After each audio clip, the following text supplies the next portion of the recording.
As long as farmers have been growing our food, they've been using manure as fertilizer. It's a source of phosphorus, a nutrient that helps crops grow.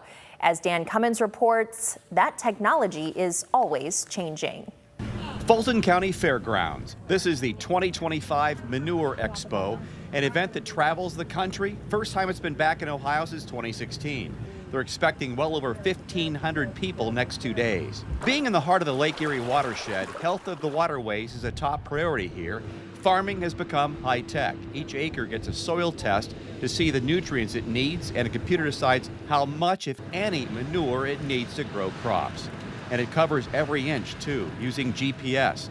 And these machines make sure the nutrients, manure, is in the soil to avoid runoff. This is a toolbar. This is a grassland applicator, and so what this toolbar is designed to do is apply liquid manure. It's loaded into the tanker system, and then it's brought through the series of tubing, the valve and the metering system, all to apply nutrients at a correct rate and a precision rate. Comes through the system here and comes down to our tubes where it is applied into the ground. Now we have our disc openers up here. This is what helps inject the manure into the ground, making sure we're getting it incorporated right away at the time of application. It helps eliminate any risk of runoff following a rain or fall event. Commercial fertilizer is expensive, imported from Russia, Ukraine, and other parts of the world. But manure is better for the soil. A great way to utilize a resource that's already available. This is a 2-pound bag of commercial fertilizer, which in paper it looks much simpler to put down for an area of farmland, but this is much better. The manure is better. Why? Manure has a lot more micronutrients and other things, and it's a renewable resource.